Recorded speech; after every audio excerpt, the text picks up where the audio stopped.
வணக்கம் big Boss season 8. So இப்போ பார்த்தீங்கன்னா லைவில் நம்ம பவித்ராவும் சௌந்தர்யாவும் பேசிக்கிட்டு இருக்காங்க. ஸோ பவித்ரா தாங்க பாவமாக இருக்குது பார்க்குறதுக்கு.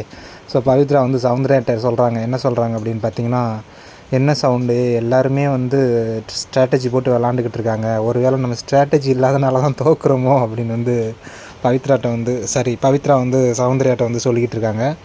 ஸோ அதுக்கு சௌந்தர்யா சொல்கிறாங்க, மேபி இருக்கலாண்டி, ஏன்னா எல்லாம் அவங்களே டிசைட் பண்ணிக்கிறாங்க, நம்ம தான் டாப் 5 டாப் 6 அப்படின்னு சொல்லி. ஸோ அவங்களே டிசைட் பண்ணிக்கிட்டு அவங்களுக்குள்ளே விளாண்டு அடுத்தவங்களை வந்து தோக்கடிக்கணும் அப்படின்னு விளாண்டுக்கிட்டு இருக்காங்க. ஸோ அதுதான் அவங்க ஸ்ட்ராட்டஜி போல் இருக்குது அப்படின்னு வந்து நம்ம சௌந்தர்யா வந்து பவித்ராட்ட சொல்கிறாங்க. ஸோ பவித்ரா வந்து சொல்கிறாங்க, இந்த வாரம் ஐயோ இது வீக்கெண்ட் எபிசோடில் வச்சு ரொம்ப கேவலப்படுத்துவாங்களே, எப்படி மூஞ்சி வச்சுக்கிறதுனே தெரியல, காரி துப்ப போகிறாங்க, ஒன்றுமே பண்ணலையே, என்ன பண்ணுனாங்க அப்படின்னு கேட்டால் என்ன பண்ணணும்னு சொல்ல முடியாது அப்படின்னு வந்து பவித்ரா சொல்கிறாங்க.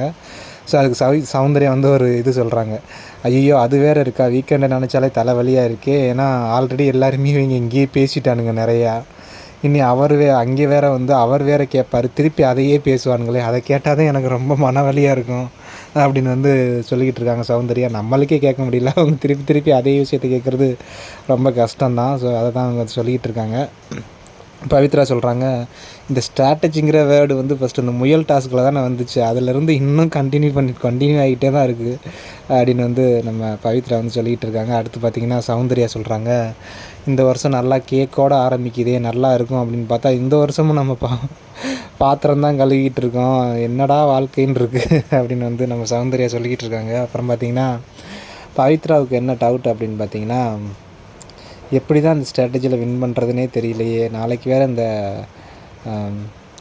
அந்த ட்ரம்மு டாஸ்க் இருக்குமா இல்லையான்னு தெரியல, 9 டாஸ்க் இது வரை முடிஞ்சிருக்கு, இன்னும் 10வது டாஸ்க் இருக்குமா இல்லையான்னு தெரில, ரொம்ப மனவலியாக இருக்குது, டிடிஎஃப்பில் எப்படியாவது ஜெயிச்சிடலாம் அப்படின்னு பார்த்தா அதுவும் இல்லாமல் போயிடுச்சு, பிக் பாஸ் வீட்டுக்குள்ளே வந்து எதையாவது சாதனை பண்ணிடலான்னு பார்த்தா ஒன்றுமே பண்ணாமல் போகிறது மாதிரி இருக்கே, வெறும் பாத்திரம் தான் கழுவ வந்திருக்கோம் போல இருக்குது அப்படின்னு வந்து பவித்ரா சொல்கிறாங்க. உடனே சௌந்தர்யா வந்து, காலையில் எந்திரிக்கிறோம், ஹெல்த் மிக்ஸ் போடுறோம், டாஸ்க்குங்கிற பேரில் உள்ளே போகிறோம், தோக்குறோம், வாரோம், திருப்பி பாத்திரம் கழுவுறோம், இப்படியே ரொட்டேட் ஆகிட்டுருக்கு, என்ன ஆகுறதுனே தெரியலையே, இந்த வருஷமும் இப்படியே போயிடும் போல இருக்குது அப்படின்னு வந்து சௌந்தர்யா வந்து ஃபன்னியாக பேசிக்கிட்டு இருக்காங்க. ஸோ எனிவே வந்து நாளைக்கும் அந்த ட்ரம் டாஸ்க்கு வந்து கண்டினியூ ஆகும் தான் நினைக்கிறேன். ஏன்னா பவித்ரா வெளியே போய் பார்த்துட்டு வந்தாங்க, அந்த கோடெலாம் அழிக்காமல் வச்சுருந்துருக்காங்க. ஸோ வந்து நாளைக்கு அந்த டாஸ்க் கண்டினியூ ஆகும். ஒருவேளை இதுலேயும் ராயன் தான் ஜெயிக்கிறதுக்கு வாய்ப்பு இருக்குது அப்படிங்கிற மாதிரி தான் எனக்கு தோணுது. ஏன்னா டிடிஎஃப் வந்து அவர் தான் வின் பண்ணியிருக்காரு.